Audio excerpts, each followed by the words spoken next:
D Chefs. Welcome back to another episode of Cooking with Me. Alright, today I'm going to show you a simple peach cobbler recipe. It's really simple. All you need is 2 cans of peaches, any kind you can get from your local grocery store, nutmeg, ground nutmeg, 2 cups of self-rising flour, 2 cups of sugar, and 2 cups of sweet milk. And you also need 2 bowls. Now, in the first bowl, you add in your peaches and put nutmeg on.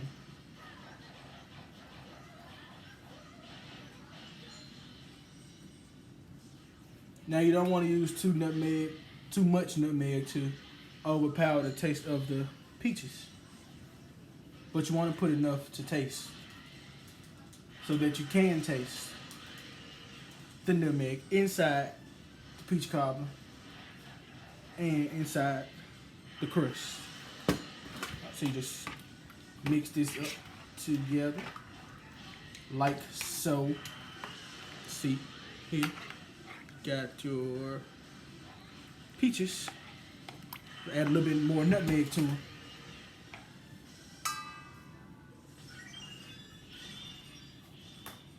I hate this.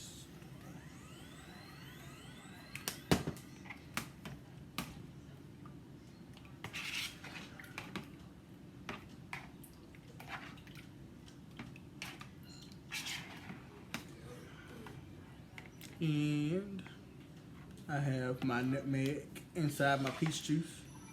And on my peach juice, I'm gonna put this to the side and let it sit. Add in my sugar and flour. Now you wanna mix this together and sift. Now your next step would be to mix your flour and sugar together. I don't have a sifter, but the best way to do this is with a sifter, just so when you add in the milk, you won't have any lumps in your batter. So I'll just kind of mix it up together for a couple of minutes, just so I can make sure it's well blended, like so.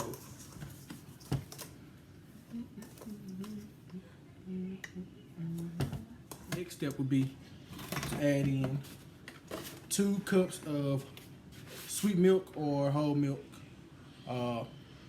whatever you prefer to call it. I like to call it sweet milk. Just add in there.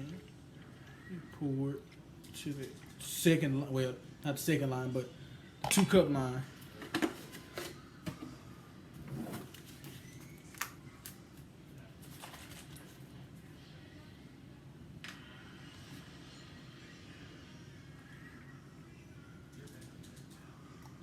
Or 1 pint if you don't have 2 cups, which it should have it on every measuring cup. But if not, it's a pint of milk.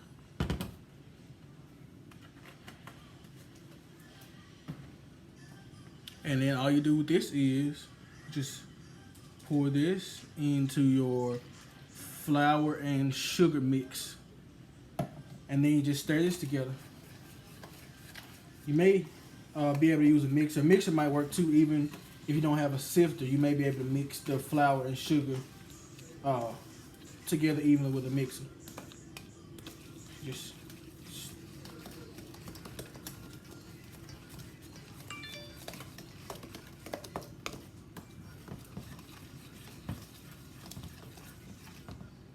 mix that together.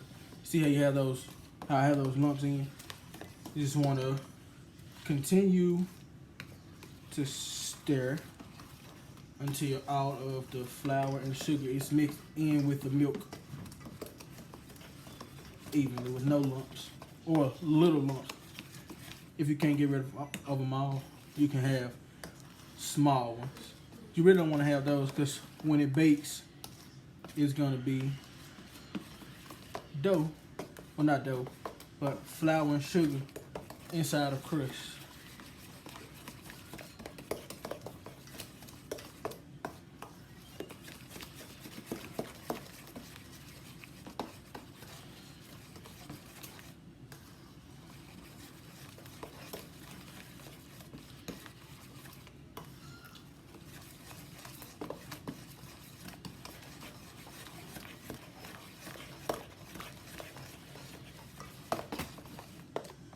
See how smooth it is now? It's like a little lumps, but it's not really big lumps. So, then what I like to do is I like to add in nutmeg into my batter as well, so it can also cook into my crust.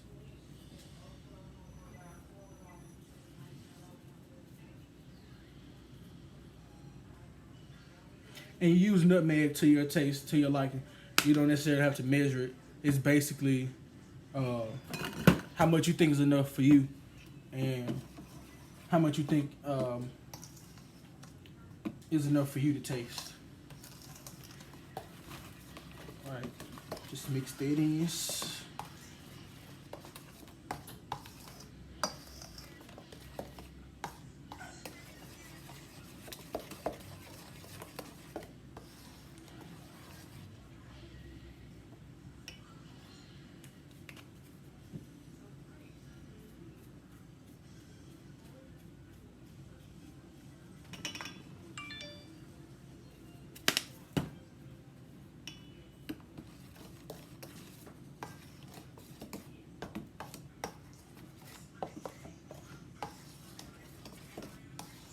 So, simple recipe that my grandmother taught me, and now I'm teaching you. All right. So this is mixed. Now, once you have this everything together, you should have a pan heating in the oven with a stick of butter. The butter has to be completely melted, but you do not want to let it burn. And once it finishes, I'll come back and show you what that's supposed to look like. Okay, so here I have my pan with my melted butter in it. This is a 13x9 cake pan. You just melt one stick of butter, and it should come out like this, melted. Now, the first step is to pour in the batter, not the peaches. A lot of people do put peaches in first, but I like to put my batter in first, because then I can place the peaches where I want them to go.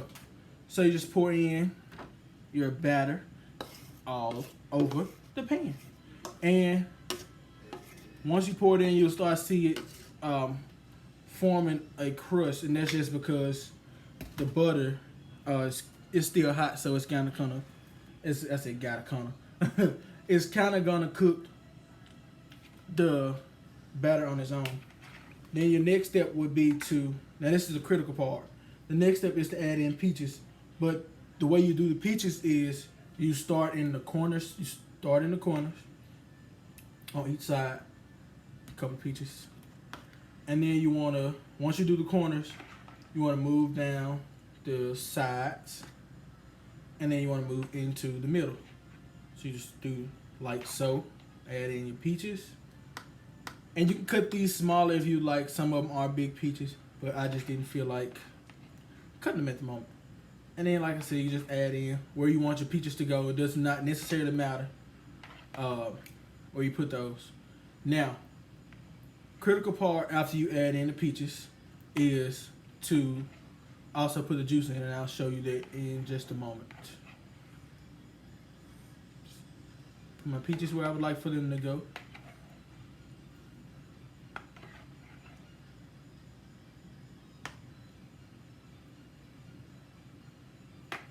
Got my little helper right here. Look at it. Editor. He is my editor. He has appointed himself as the editor. Tell him your name, kid. My name's Matthew. You can call me Matt. All right. Peaches are almost in completely.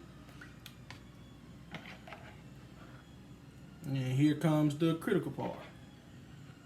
Add in the juice from the peaches is very critical because you do not want to have a dry peach cobbler, a dry crust. So you just kind of pour it over the whole thing, and it should look like this. This is the peach cobbler. Before you put it in the oven, the oven should be preheated to 350 degrees, and then you want to bake this for an hour. And once it finishes baking, I'll come back and show you what it looks like. All right, so after an hour in the oven, this is what your peach cobbler should look like. So you have the crust, have the golden edges, and then you have the juice. So that way it's not too dry. And then scoop it, and you got a nice steamy piece of peach cobbler. And that's it. That's how you make a homemade peach cobbler. Very simple.